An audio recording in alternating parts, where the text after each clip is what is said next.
¿Qué tal? Bienvenidos al podcast de Data Revolution. Hoy tenemos el gusto de platicar con José Luis Friebel.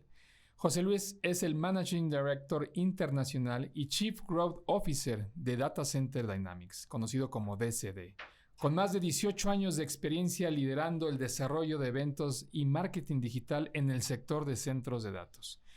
Es cofundador de The Game Changer Lab, fundador y miembro de la junta directiva de Spain DC, que es la Asociación Española de Centros de Datos, y fundador y secretario general de MEX DC y fundador y asesor de la junta directiva de Chile Data Center. Graduado de la Administración de Empresas de la Universidad de Almería y de la Universidad de Viadrina en Alemania, es también técnico superior en comercio exterior por el IMAFE.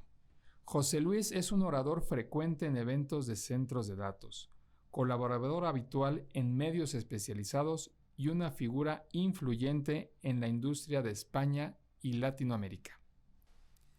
Y como acabamos de introducir, le doy la gran bienvenida a José Luis, una persona que admiro, respeto mucho. Tenemos varios años de conocernos, José Luis, y gracias por acompañarnos el día de hoy. Muchas gracias, Jorge. Yo creo que ya unos 16, 17 años por lo menos, ¿no? Sí. Muchas gracias por la invitación a tu podcast. Gracias.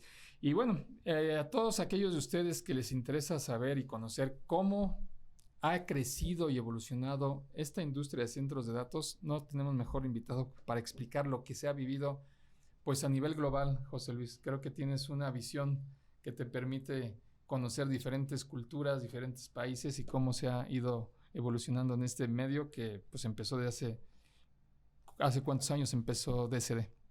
Bueno, DCD empezó, este año cumplimos 25 años, ¿no? En el año 98 se empezó a fraguar la idea y en el 99 se lanzó la primera revista que se llamaba Collocation in Europe. Y bueno, trataba de hablar de un tema del que nadie estaba hablando, que eran los data centers. Y la mayoría de los suscriptores eran gente de la banca, que son los que tenían los grandes data centers en Reino Unido, en Londres. Y bueno, estos veían que el contenido era muy bueno, que cubría todos los temas y desafíos que tenían en ese momento y pidieron que se hiciera un congreso, ¿no? Se hizo el primer congreso en el año 2001 en Londres. Y claro, sus compañeros los compañeros de la City de Londres, a los compañeros de Nueva York en banca, le dijeron, oye, hay esta revista, este evento, y al final pues nos hicieron llevar el evento a Nueva York, ¿no? En el año 2002, 2003. Y a partir de ahí empezamos con toda la parte de marketing digital y eventos a nivel global. Perfecto, y que tú te incorporas a todo esto a partir del año 2007. 2007, sí. ¿Y qué te inspira a ti entrar a un mundo que, desde mi punto de vista, pues empezaba a hablarse ya como un concepto, ¿no? El centro de datos, o quizá desde la caída de las Torres Gemelas fue cuando hubo un boom, que yo recuerdo, en el mundo de los centros de datos, porque mucha información que se albergaba ahí se perdió y tuvieron que buscar sitios de respaldo, ¿no? Construirlos y empieza a crecer mucho la industria de centros de datos con un mayor orden. Y yo pienso que así es como empieza. ¿Qué te inspira a ti? Bueno, a ver, mi entrada en el mundo de data center fue casi por accidente, ¿no? Yo en 2007, después de haber trabajado algunos años en banca y seguros en mi ciudad natal, en Almería, bueno, me mudé a Londres para buscar nuevas oportunidades y bueno, estuve echando currículum, ¿no? a muchos puestos de trabajo. Y la primera entrevista que tuve fue con Data Center Dynamics y sorprendentemente me seleccionaron y al día siguiente empecé a trabajar, ¿no? Y la verdad que en ese momento no sabía nada sobre Data Center, tampoco sabía nada sobre organización de eventos, sabía algo de marketing y de marketing digital, ¿no? Porque lo que había estudiado. Pero la verdad que después de estos 18 años estoy profundamente agradecido por la oportunidad porque realmente estoy totalmente enamorado de mi profesión y del sector de data center, ¿no? Yo creo que esto te enseña que el estar abierto a nuevas oportunidades pues te puede ayudar a construir carreras de pasión y de éxito, ¿no? Yo creo que lo que se puede aprender de eso es estar abierto a nuevas oportunidades, ¿no? Y abrazar esas oportunidades y trabajar sobre todo con mucha pasión, ¿no? Por lo que haces. Sí, desde luego que es uno de los ingredientes principales que tenemos que manejar todos, que es la pasión en lo que hacemos. Y te ha tocado liderar desde cero, prácticamente, de que no existía Data Center Dynamics en la región, por lo menos de Latinoamérica, tampoco en España. Empezar de cero. ¿Cómo fue esta evolución desde que iniciaste? porque no había absolutamente nada hasta la fecha. Estos pasos que fuiste tomando. Cuando hablamos a lo esto. mejor del ecosistema, ¿no? Uh-huh. ¿Te refieres? Uh-huh. Bueno, nosotros empezamos a organizar eventos de Data Center Latinoamérica en 2008 y en ese momento el ecosistema no estaba tan desarrollado, no estaba tan profesionalizado Uh-huh. como lo está ahora, ¿no? Incluso muchos de los profesionales del sector no se conocían entre ellos, ¿no? Sí, claro. Y nuestros congresos empezaron a crear esa comunidad, a que comenzaran a interactuar y a unirse como comunidad. Y yo creo que podemos hablar de que en aquel entonces, 2008, era muy común que las empresas tuvieran los servidores en sus propias data center enterprise, que aunque había empresas de colocación, no había tantas, ni estaban tan desarrolladas, ni eran tan grandes como a día de hoy. Y el cloud, bueno, pues casi que estaba emergiendo, ¿no? Empezaba a hablarse sobre el cloud. En ese momento también, ¿qué veíamos? Pues proyectos de data center de medio mega, 1 mega, 2 megas, y ya eran enormes. Y además también veíamos que se anunciaba o se construían que 1 o 2 proyectos de data center por año, por país, y ya alimentaba a toda una industria con miles de empresas y trabajadores, ¿no? Ahora esto pasa que vemos hoy bastantes más de 1 o 2 proyectos que se van construyendo por cada país en Latinoamérica, y proyectos de 30, 40, 100, 300 megas, incluso las AI Factories que se están construyendo en Brasil de hasta 1 giga, ¿no? Que ahora son llamadas así, ¿verdad? AI Factories, sí, en lugar de data centers. Sí. Pero al final son data centers, es un término con una densidad muy, muy grande. Es de NVIDIA, mucho lo ha manejado, ¿no? El término de AI Factory. Sí, yo creo que lo que hemos visto es una evolución hacia mayor penetración y uso del cloud, mayor terciarización de los data centers hacia el uso de la colocación, y la llegada masiva de los hiperescalares, ¿no? Estamos viendo, sobre todo desde el año 20, o sea, ya teníamos Google y Amazon y Microsoft, que tenían algunos centros de datos en la región, que estaban colocados en algunos data centers de colocación, pero su llegada masiva a construir sus propios mega data centers se viene dando desde la pandemia, ¿no? Y esto ha cambiado también un poco todo el ecosistema. Y yo creo que ahora la inteligencia artificial es lo que está dando un impulso totalmente diferente al ecosistema, y hemos visto cómo han primero crecido muchas empresas del sector en ese ecosistema, cómo han venido nuevas empresas a ofrecer servicios al sector, y luego, por ejemplo, hemos visto la creación de todas estas asociaciones de data centers, ¿no? Que al final están dando una voz única al sector. Yo creo que todo ese panorama hace que el ecosistema del sector pues sea más maduro, sea más competitivo y esté más conectado a nivel regional y a nivel global desde aquel 2008 que empezamos a hacer los congresos y el tema de la comunidad y la plataforma. O sea, el rol que tú ves que están teniendo como evolución los centros de datos derivado de la IA y la transformación digital actualmente, ¿cómo lo puedes visualizar? Bueno, yo creo que, a ver, durante décadas el data center ha sido como el héroe invisible, ¿no? Que ha hecho que funcionara sí, tal cual. el mundo digital, ¿no? Que ha hecho y hace hoy en día que es la infraestructura que soporta desde las comunicaciones a todas las operaciones empresariales, ¿no? Pero, como te digo, fue el héroe invisible y estaba como en un plano más técnico, ¿no? Casi en la sombra. Y yo creo que en el último año, últimos 2 años, sobre todo en los últimos meses, estamos viendo que hay un cambio radical, ¿no? Que el interés que hay por la infraestructura digital, por la IA, por los data centers, no tiene precedentes, ¿no? Estamos viendo los centros de datos y la IA abriendo los noticieros matutinos, en los debates, en la esfera pública, y yo creo que eso abre una ventana a lo que es la dinámica y los desafíos del sector, que no la había antes, ¿no? Que tú tienes sus cosas buenas y también sus cosas malas, ¿no?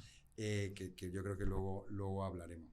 Pero yo creo que se está poniendo en valor la criticidad del sector de data center, que es una infraestructura estratégica y que se necesita una infraestructura robusta, segura y escalable para poder crecer en esa economía digital, en ese ecosistema digital y en el desarrollo de todos los modelos de inteligencia artificial, ¿no? Sí, que con este desarrollo reciente de la inteligencia artificial, muchas empresas del sector de data center y colocation no estaban preparadas, y pienso que ha sido un gran reto para ustedes poder hacer que esta industria pueda evolucionar al ritmo que se necesita. Desde tu punto de vista, ¿cuál ha sido el mayor reto que has enfrentado para escalar el modelo de centros de datos en la región y generar interés en estos A ver, yo 16 creo que años, 18 años? Desde el punto de vista de ECD, el mayor reto ha sido hacerlo en diferentes países y con diferentes culturas, y en el caso de otras regiones con otros idiomas, ¿no? En el caso de Latinoamérica, yo creo que el mayor desafío ha sido la distancia. Piensa que todo el desarrollo lo hemos hecho desde Madrid y Claro. con México estamos entre 7 y 8 horas de diferencia. Esto ha llevado también muchos viajes muy largos para conectar con los actores principales del sector y crear esas relaciones, ¿no? Yo creo que alguna de los desafíos ha sido entender realmente cuáles son las particularidades de cada país, ¿no? Y de cada cultura.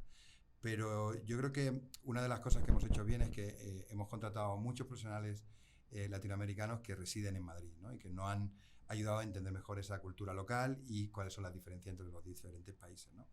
Luego yo creo que es importante destacar que el mercado de Latinoamérica tiene una singularidad en cuanto a que es muy guiado por relaciones. Entonces nosotros hemos tenido que dedicar mucho tiempo y esfuerzo a cultivar y a fomentar ese tipo de relaciones con los actores principales, ¿no? Como te decía, eso ha llevado por muchos viajes muy largos y muchos años, pero yo destacaría que una de las cosas fundamentales, ya no solo por lo que representa el sector de data center en la importancia del día a día, ¿no? Y del desarrollo de la economía digital y de la sociedad digital, sino por la gente que forma ese sector. O sea, el primer día que hemos llegado a cualquier país en Latinoamérica, nos han abierto los brazos y gente como tú, cuando nos conocimos la primera vez, nos habéis ayudado a conseguir nuestros objetivos y nuestras tareas porque creéis interesante que hubiera una plataforma, que hubiera eventos, que hubiera capacitación, ¿no? Entonces yo creo que hemos sido muy afortunados con el respaldo y colaboración del sector en la región desde el inicio y ha sido fundamental, yo creo, pues, para conseguir nuestros objetivos, ¿no? Y ese crecimiento y éxito en el mercado. Dijiste que el sector de Latinoamérica, o la región más bien de Latinoamérica, es más guiada por relaciones. ¿Es diferente a España en este sentido? ¿Cómo construyes una comunidad? Yo creo que en todos los negocios, en todas las regiones, se guía mucho por relaciones, ¿no? Y construir esas relaciones. Pero creo que aquí es mucho más importante, ¿no?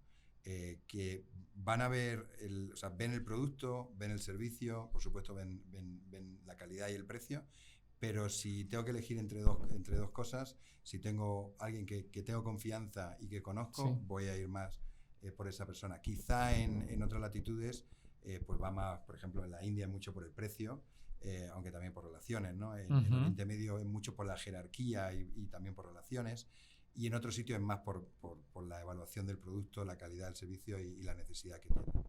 Ah, ok. En el caso de Inglaterra, que es donde se lleva más tiempo, ¿cómo se construye ahí? ¿También por relaciones o por Te digo, en todos sitios por relaciones, pero yo creo que en Latinoamérica son todavía más importantes. Okay. Todavía son más importantes. Muy bien. Y que para entrar a este mundo que, como bien dijiste ahorita, es el héroe invisible, el mundo de centros de datos, inclusive en carreras de ingeniería, informática, sistemas electromecánicos, no deja ser más que una pequeña clase. En algunas ocasiones lo decimos porque hemos hablado con diferentes instituciones y se trata de construir con eso. A un joven que le interesa entender este mundo, ¿qué consejo le darías para poderse enrolar en el mundo de centros de datos? Sí. A ver, yo creo que casi tras 2 décadas en el sector de centros de datos, afirmaría con seguridad que el tener una carrera en una trayectoria en el sector de centro de datos es una de las trayectorias profesionales más emocionantes que puedes tener y gratificantes, pero yo creo que con demasiada frecuencia es ese secreto bien guardado, ¿no? Que durante muchos años ha sido y que no se ha abierto a poder difundir y a atraer ese talento, ¿no? Ahora mismo, por ejemplo, hay muchos estudios que hablan de que el 58% de los operadores están teniendo dificultades para contratar a talento nuevo, ¿no? ¿A nivel mundial? A nivel mundial. Y yo creo que no se trata solo de cubrir esos puestos de trabajo, sino que se trata de crear oportunidades reales y que las personas tengan oportunidad de desarrollar carreras que sean duraderas y que sean significativas, ¿no?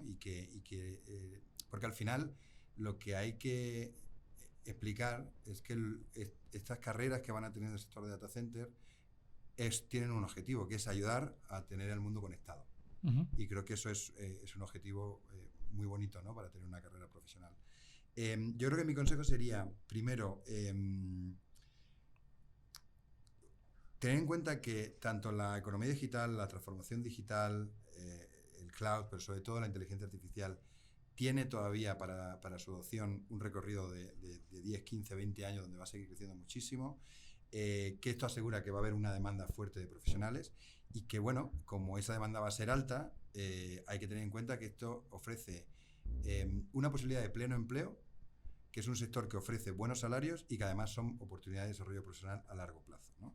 Entonces, recomendaciones, pues que a través de asociaciones, plataformas como DCD y otras web que existen, eventos, empresas de formación y capacitación, como puede ser DCD Academy, que busquen información, que busquen becas, que busquen recursos para formarse y por otro lado también que vayan a eventos, a talleres y a todas las actividades que puedan, primero para escuchar de los expertos, los que le llevamos ciertos años en este mundo, vemos a muchos de los grandes expertos que fueron los padres o abuelos claro, del sector de data center, que inventaron el pasillo frío, pasillo caliente, que inventaron el in-row cooling, que ya se están jubilando, ¿no? Y que ves con un poco con tristeza o nostalgia que esa gente ya pues llega a una edad de jubilación, pero por otro lado ves con alegría cómo están entrando muchísimos jóvenes al sector, ¿no? Y yo creo que es aprovechar que todavía quedan muchos profesionales con muchos años, porque es un sector muy joven todavía, es un sector que puede tener 80 años, y que realmente las grandes revoluciones se han dado en los últimos 40 y que va cada vez más rápido, pues aprovechar para escuchar a los expertos, ¿no? Aprender y hacer networking. Yo creo que hablamos otra vez de las relaciones, ¿no? Entonces eso sería un poco el consejo, ¿no? La clave del networking, del conocimiento, de la formación continua y de estar apasionado por crecer en un campo que es tan dinámico y estratégico como son la infraestructura de data center. De data center, sí. Y acabas de mencionar un aspecto para los jóvenes que quisiera que lo profundices un poquito más, que es pueden conseguir becas con ustedes. ¿Qué tipo de beca? O si uno es informático o el otro es electromecánico, o el otro es ingeniero eléctrico, ¿todos estos caminos te llevan al mismo destino o está preparado para cada uno? Bueno, ahora mismo a través de DCD Academy y las asociaciones en España, Italia, Portugal, Brasil, Chile, México, y estamos hablando con otras asociaciones de otros países, tenemos una beca que se llama Beca Talento Data Center, y es una beca que realmente está más dirigida a la parte electromecánica e industrial. Entonces está dirigida a estudiantes de último año recién egresados de la parte de industrial, electromecánica, electrotécnica, y es una beca que te da una formación en online, ¿no? En e-learning sobre el negocio de data center y te da una certificación de técnico en data center technician. Lo bueno es que estas prácticas, esta formación, esta capacitación que dura 6 meses, que la puedes tomar durante 6 meses, ¿no? Dependiendo de las horas que eches, la podrías tomar incluso en pocas semanas, ¿no? Pero la idea es que esta beca se relacione con unas prácticas reales en una empresa del ecosistema data center, ¿no? Y que durante 6 meses estén por las mañanas trabajando, haciendo las prácticas, con una formación interna de la empresa del ecosistema data center y por las tardes tomando esta capacitación. Y a los 6 meses la idea es que salgan certificados y que podamos no solo atraer el talento, sino que se queden ya trabajando en las empresas. Ya tenemos muchos casos de éxito de muchos jóvenes que recién egresados han tomado la beca y ya forman parte del sector de data center en España y en México y en otros países, ¿no? Muy bien, pues ahí está un buen consejo para poder hacer crecer la parte de gente, ¿no? Que es uno de los temas más importantes que se viven en el centro de datos, ¿no? O desafíos para poder solventar. Y cuando hablamos de temas críticos, vemos algunos desafíos también que se encuentran y retos en la TAM para desarrollar la infraestructura. ¿Qué encuentras tú? Yo como desafíos o retos hablaría primero de la capacidad y la escalabilidad. Yo creo que en Latinoamérica necesita invertir más en centros de datos, pero no solo en nuevos centros de datos, hay que modernizar muchos de los centros de datos que existen porque hay una demanda enorme de procesamiento por la IA y necesitamos una infraestructura que sea cada vez más escalable y resiliente. Luego, hablamos de temas como energía y sostenibilidad, ¿no? Hablamos que la alta demanda de energía de los centros de datos no va a parar, que se necesitan fuentes de energía sostenibles, de invertir en energía renovable. Y yo creo que aquí hablar de que el mayor reto que tiene el sector de data center casi en todo el mundo es el acceso a la energía, ¿no? Luego, conectividad. O sea, nosotros no podemos esperar que haya un avance de la transformación digital, de la sociedad digital, del uso de los modelos de IA con la inferencia, si no tenemos cada vez mejor conectividad y mejor latencia. Y lo que no podemos olvidarnos es que en ciudades secundarias y en el mundo rural necesitamos también dar esa conectividad. Entonces, más inversión en conectividad para mejorar la latencia. Y hablamos tanto en la conectividad como en el data center, la resiliencia, la capacidad, inversión y financiamiento. O sea, tanto a nivel privado como público se necesita más inversión y más financiamiento para tener centros de datos de última generación. Locales, estatales o federales se están convirtiendo en un auténtico cuello de botella para aprobar un informe de impacto ambiental y estar 1 o 2 años esperando a que eso se apruebe, ¿no? Y luego el otro tema que tiene que ver también con la regulación y la administración es la preparación de suelo industrial. O sea, hace falta realmente planificar, modificar y habilitar zonas específicas para uso industrial y que estas zonas además tengan la infraestructura necesaria cuando hablamos de agua, energía, transporte y servicios. Y luego yo no me olvidaría de la seguridad. Y cuando hablamos de seguridad, de ciberseguridad, ¿no? Necesitamos normativas estándar y políticas de ciberseguridad que vayan mejorando. Y cuando hablo de ciberseguridad, muchas veces hablamos solo de ciberseguridad IT, pero ¿qué pasa con la ciberseguridad industrial? Creo que a veces hay que proteger mejor los sistemas BMS, SCADA y demás, y muchos data centers se defienden que son sistemas aislados, pero sistemas aislados no te quita que algún técnico entre, mete un pen y ya te están tomando el control de todos los sistemas y te puede apagar. Sí, claro, como una película de ciencia ficción. Pero en la realidad, es como sí, claro. te pueden apagar una central nuclear, una central de energía y dejar a parte del país sin energía, ¿no? Que ya vivimos algo de eso. Sí, pero bueno, no fue tanto por eso, pero que fue todo un tema sí, que nos damos cuenta que la energía y los datos es la base, ¿no? A ver, bueno, yo no voy a entrar en las razones del apagón porque todavía no lo han dicho. Hay muchos temas relacionados con la cantidad de energía renovable y la falta de inercia en el sistema. Ahora están hablando de que hubo un error humano en la gestión de la interconexión con Francia. Sí. Pero bueno, al final lo que ocurrió fue que cayó todo el sistema. Los data centers estuvieron funcionando a través de los UPS, generadores de diésel, y aeropuertos, hospitales funcionaron, ¿no? El tema es que una vez que se fue la luz, nosotros tuvimos celular y datos durante 2 a 3 horas, dependiendo de la zona. ¿Por qué? Porque la mayoría de torres, excepto que algunas que están muy remotas, en las ciudades tienen baterías y a las 2 horas, 2 horas y media se acabó la comunicación. Y eso es algo que ver, porque el centro de datos sigue funcionando, pero tú no tienes datos y ni internet, ni wifi, no tienes comunicación. También el router se apaga en casa porque no tienes energía, no tienes un mini UPS. Pero el tema que hay que tener en cuenta es que los hospitales y los aeropuertos funcionaron, pero también funcionaron sus sistemas de TI. ¿Por qué? Porque sus centros de datos estaban activos. Si los centros de datos hubieran caído, aunque tuvieran energía para operar el aeropuerto, no tienen sistemas. Sin sistemas no pueden operar un aeropuerto o un hospital, ¿no? Entonces, y aquí hay un tema que es hablar de infraestructura crítica y estratégica, ¿no? Como los data centers no están nombrados infraestructura crítica o estratégica en España, el problema que pasó es que aunque tuvieras contrato de suministro prioritario para el gasoil, en el momento de la tarde que dijo, oye, vamos a suministrarnos por si esto dura más de un día, claro, el gobierno lo que hizo es garantizar el suministro a las infraestructuras críticas, ¿no? A lo que son comisarías, hospitales, policía, ejército, aeropuertos, y no pudieron suministrar a los data centers. Lo bueno es que llegó la energía, pero si no hubiera llegado la energía, se hubieran apagado los data centers. En algún momento se hubiera habido varios días de apagón.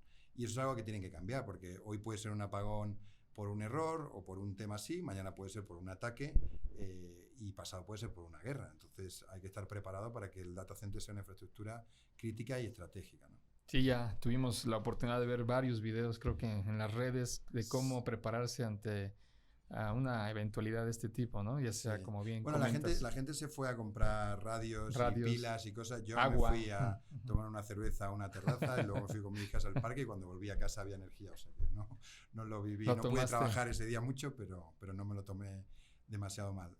Sí que es verdad que cuando cuando pasan esas 2 horas y luego estás como 6, 7 horas que no tienes móvil, no tienes, pues claro, ni radio ni nada, no sabes ni qué está pasando, ni dónde está tu familia, ni lo que están haciendo, ¿no? Pero Claro. bueno, yo creo que si hubiera durado más, el pánico hubiera sido ya importante, ¿no? Porque Sí. claro, no puedes trabajar, no puedes hacer nada.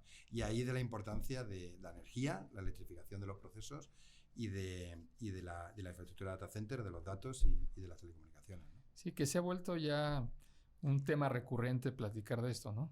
Yo creo que lo que tenemos que ver es que la infraestructura de data center es tan crítica y ha sido un cambio tan importante para el ser humano como lo ha sido la infraestructura de electricidad o agua. Claro. Hoy no se puede vivir sin electricidad y sin agua, tampoco se puede vivir sin datos, sin data centers y sin comunicación. O sea, vivir podría vivir, también vivían antes sin... Sí, claro. Iban al pozo a coger agua, también vivían sin electricidad con velas, pero bueno, no queremos volver a ¿Quién 200, lo va a aceptar, 300 no? años para atrás, ¿no? Claro. Y esto es parte de la democratización que se está viviendo en los mercados. Sí. Bien comentas electricidad, agua. También se habla que el Internet ya puede ser hasta un derecho del ser humano. Uh-huh. Y tenemos otro factor que está llegando mucho más rápido, que es la IA. Uh-huh. ¿Qué rol juega el centro de datos, la IA, en la democratización? Yo creo que juegan un papel crucial, porque mira, hablamos de que hoy en día,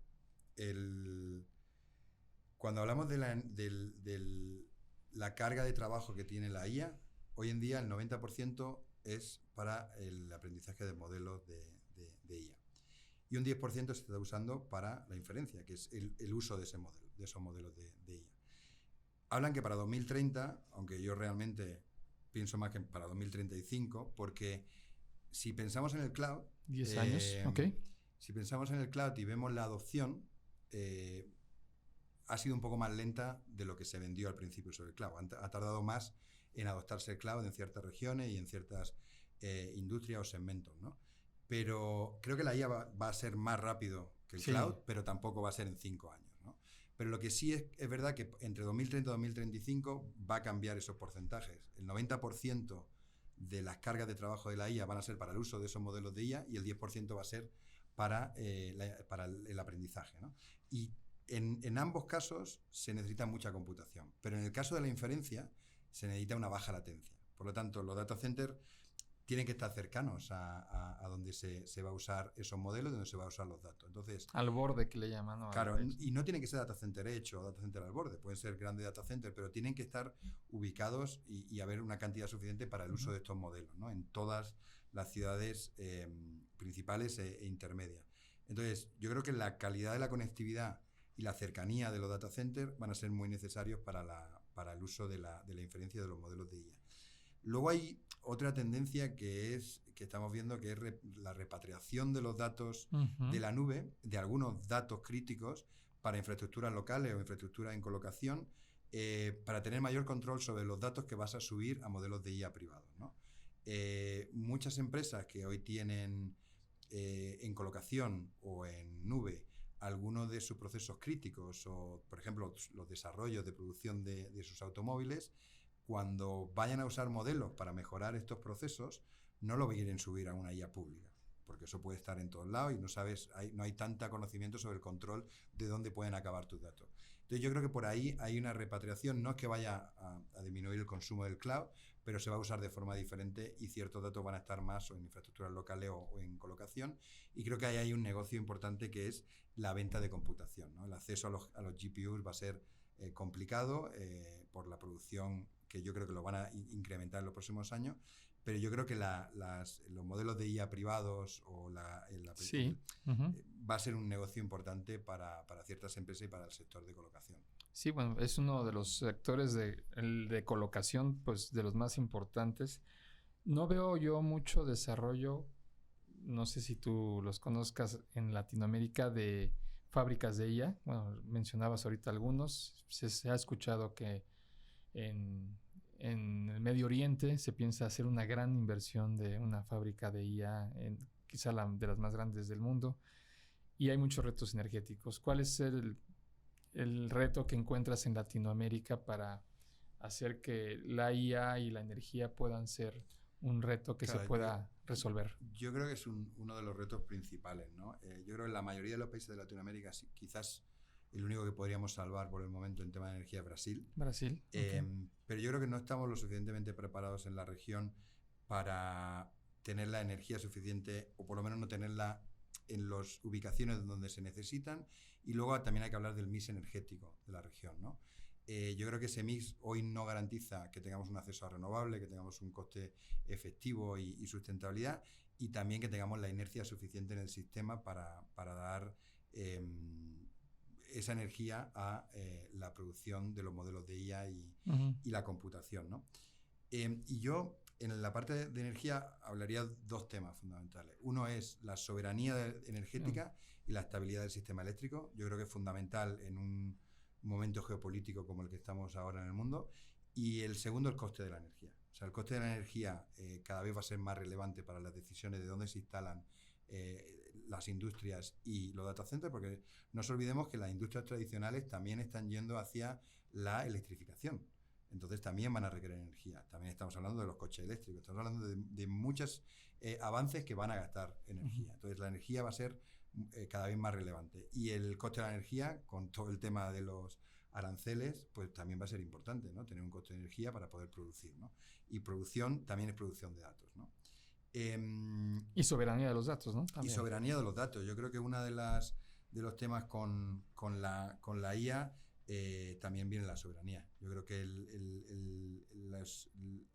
este tema de soberanía está haciendo que haya muchas inversiones locales en Latinoamérica, en Oriente Medio, en la India, porque ellos quieren controlar esos datos y esa tecnología, ¿no?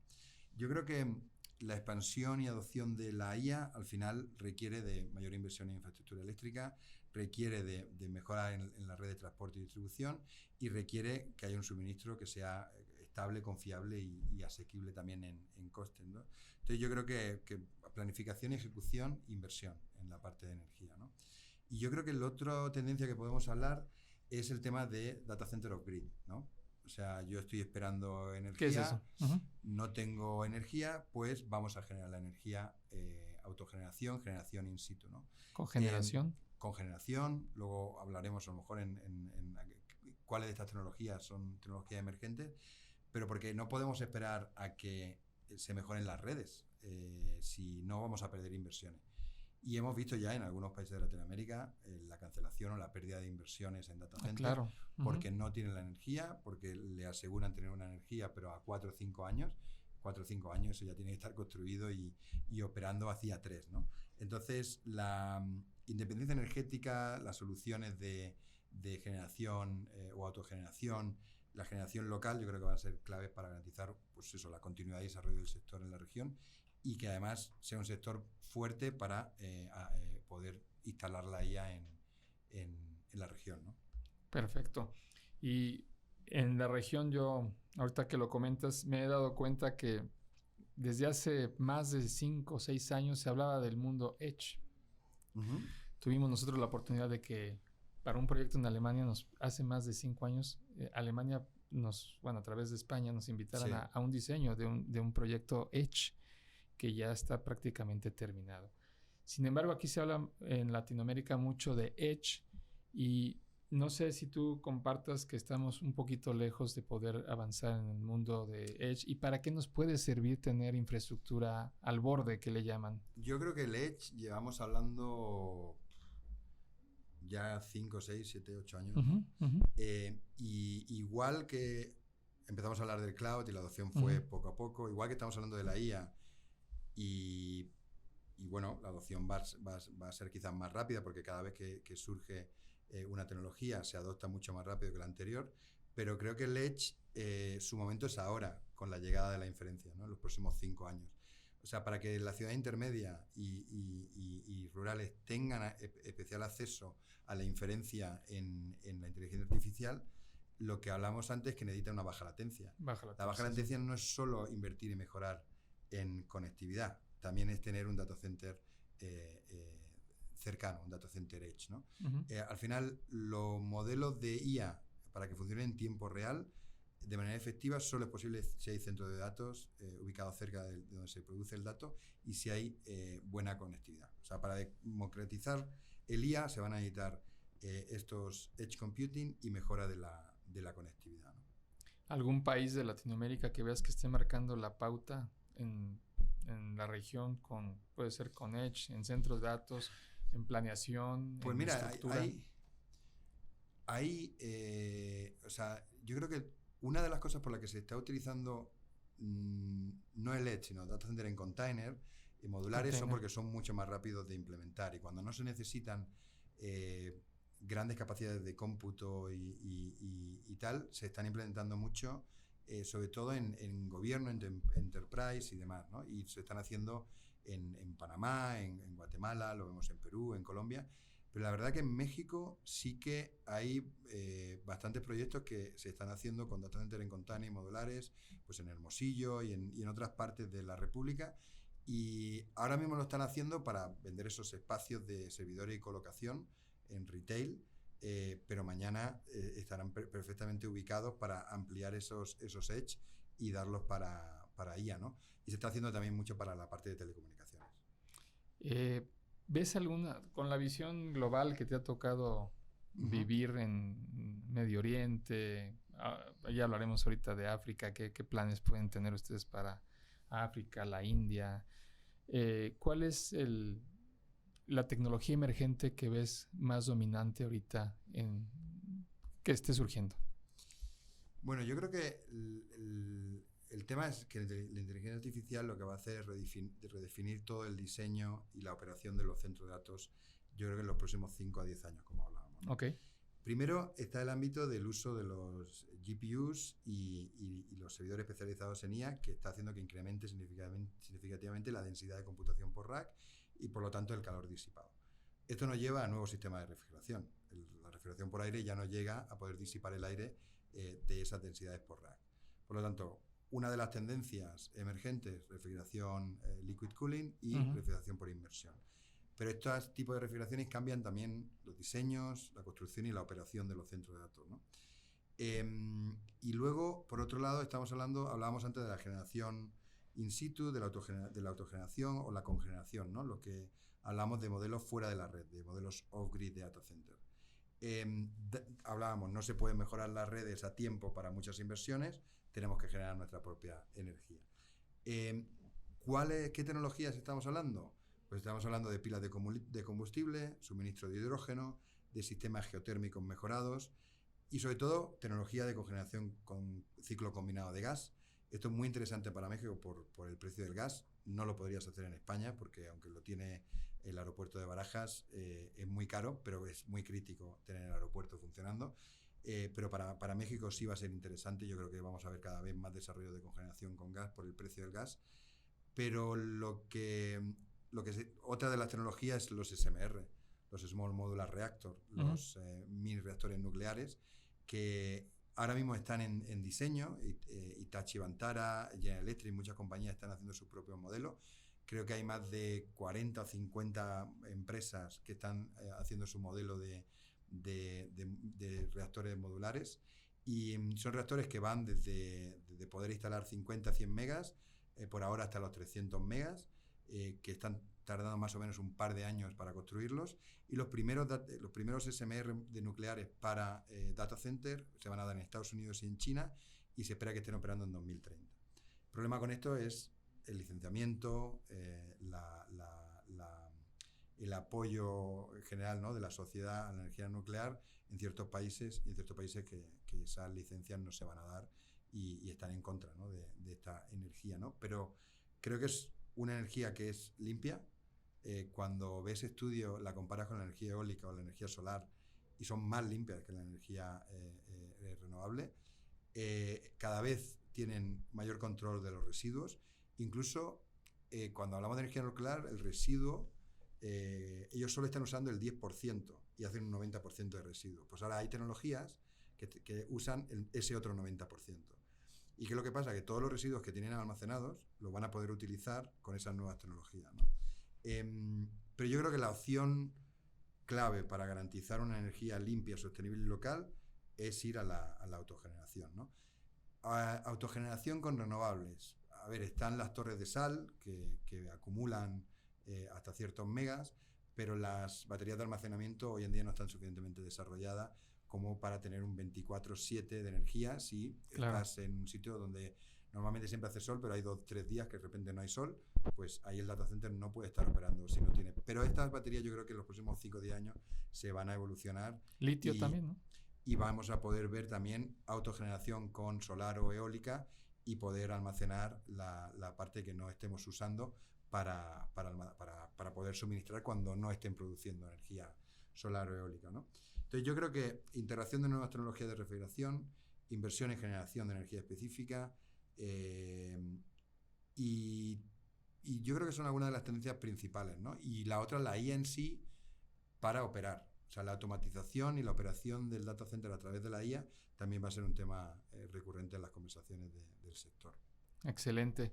¿Tú ves algún cambio que se deba de tener en cuenta o cambio de paradigma, vaya, en la conversación pública, política, para poder abordar estos temas que estamos platicando en la transformación digital? O sea, ¿cómo hacer que la región pueda avanzar más rápido comparada con otras regiones en transformación digital?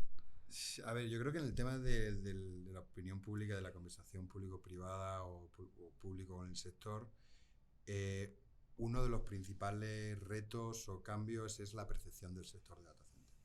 O sea, yo creo que en los últimos años, últimos meses, estamos como siendo demonizados en ciertos medios y en discursos ideológicos donde nos tildan de devoradores de energía y de agua, incluso en sitios donde se está, en Aragón, donde se están invirtiendo Amazon, Microsoft y demás, más de 37.000 millones de euros, y se va a convertir en la Virginia de Europa. Surgen unos ecologistas que crean una organización que se llama Tu nube seca mi agua. Y empiezan a dar datos sobre Tu nube seca mi agua. Sí. Okay.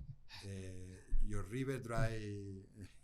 Your cloud dry my river, algo así, que lo traducían para un medio americano, ¿no? El tema es que encima van con datos que no son correctos, ¿no? De uso de agua y que además no están devorando energía, están transformando energía en datos, en sistemas, en economía digital, que al final cuando estás digitalizando procesos, también estás ahorrando. O sea, cuando yo viajo menos a México, porque ya tengo... Antiguamente, 2007, yo hacía llamadas por teléfono.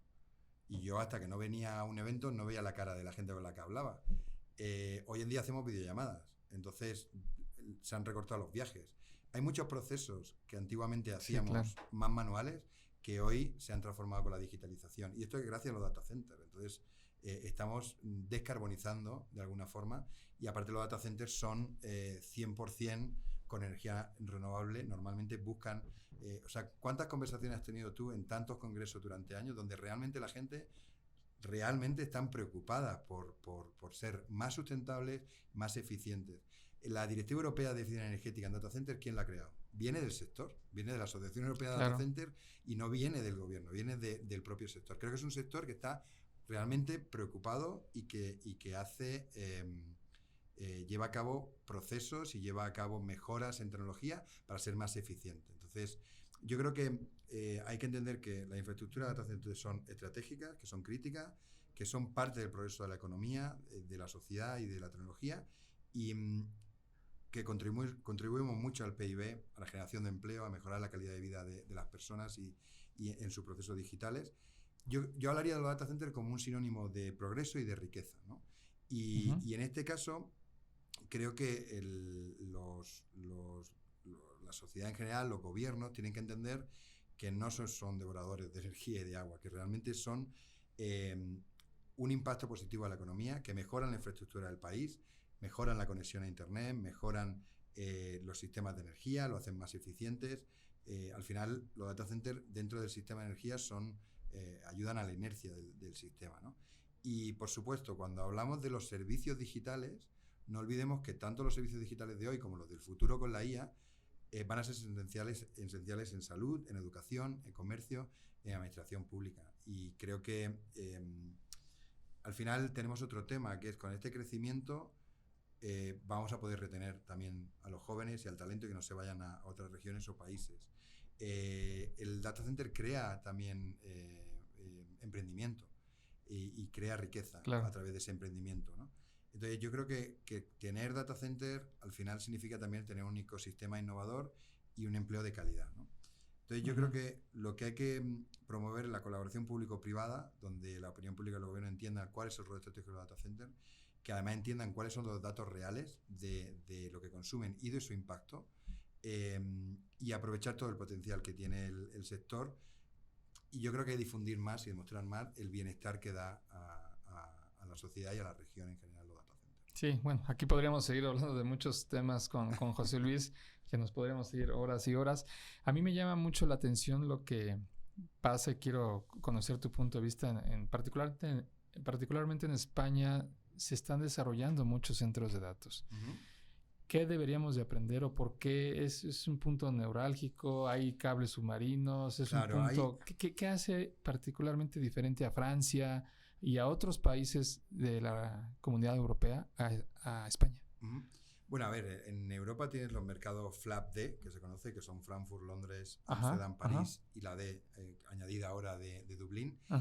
Todos esos mercados son más grandes que el mercado español. Sí, sí.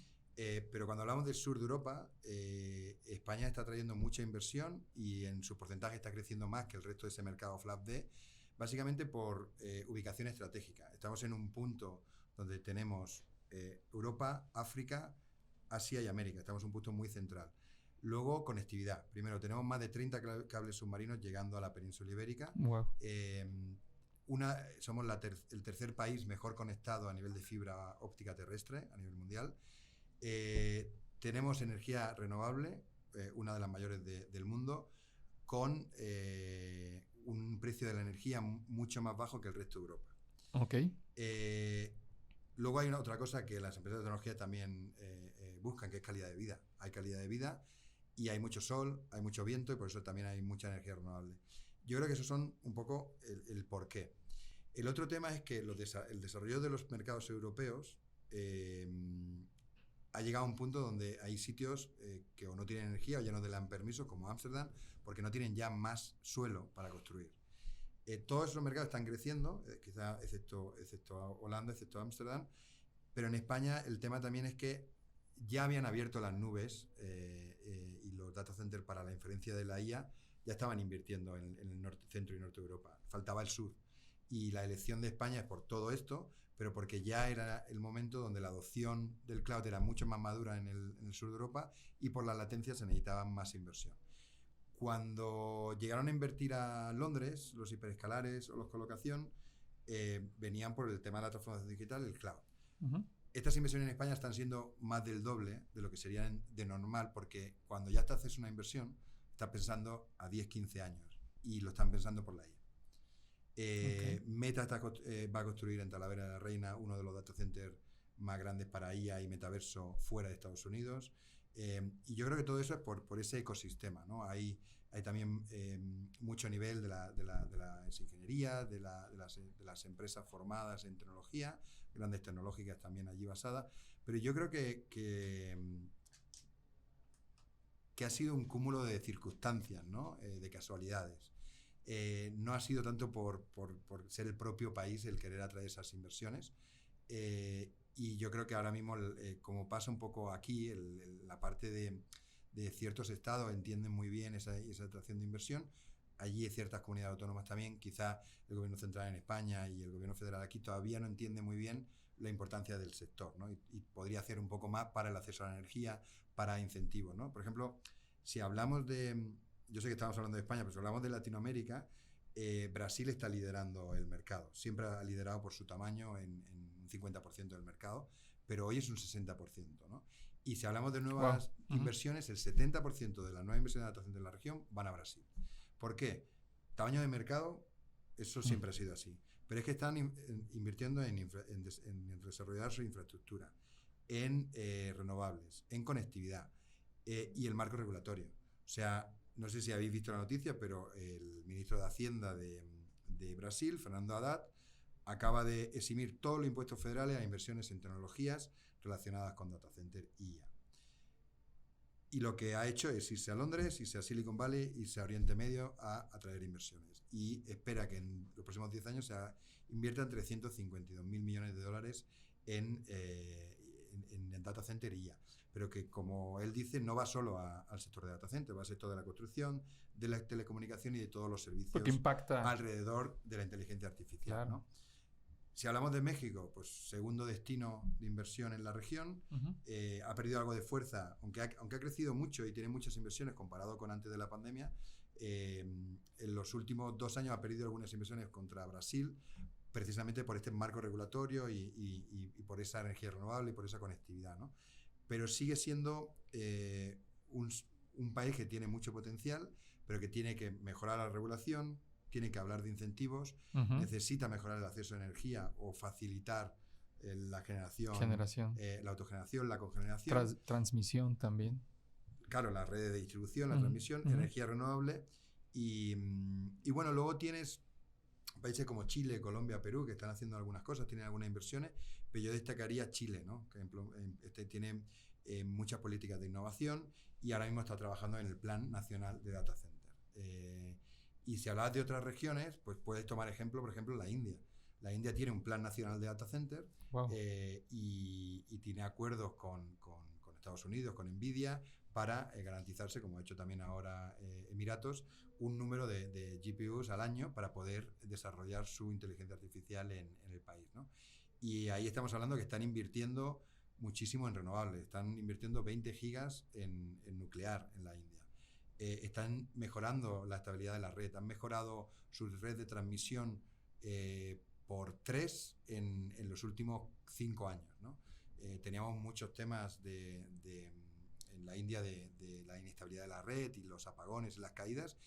A ver, es un país enorme, son 1.420 millones de habitantes, entonces no todo el país está así, pero muchas regiones y grandes ciudades ya tienen mucha mejor estabilidad en la red y tienen suelo y tienen energía suficiente para estas inversiones y están haciendo incentivos en las diferentes regiones y estados y estamos hablando de que si hoy tienen 1,4 gigas instalados de capacidad de data center, lo van a multiplicar por 5 en los próximos 4 o 5 años, ¿no? Y tienen planes nacionales de data center, pero también las propias regiones o estados tienen sus propios planes de incentivos y los locales también, ¿no?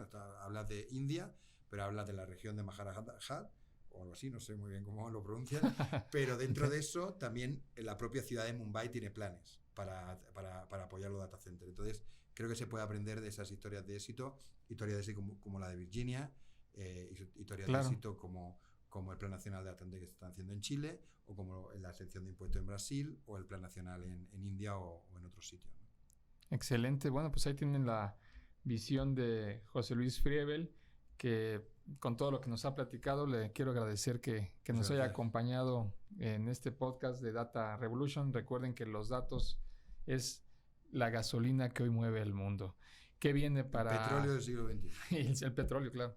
¿Qué sigue para Data Center Dynamics? ¿Qué puedes platicarnos de lo que viene con el muchas cosas. DSD? Dentro de pocas semanas tenemos nuestra segunda edición del evento en Asia, en Bali, en un resort. Como hacemos aquí el de Cancún, pues hacemos uno para Asia en un resort en Bali. Dentro de unas pocas semanas se anuncia nuestro evento para octubre del 26 en Mumbai, en la India. Estamos trabajando para lanzar una plataforma de inteligencia de mercado bajo suscripción que, bueno, pues ahora mismo no puedo contar muchas cosas, pero va a tener una visualización de los data centers, de mapas y de estudios de mercado por verticales, por las diferentes tecnologías de refrigeración, de tal, que va a ser algo diferente a lo que hay en el mercado y muy interesante.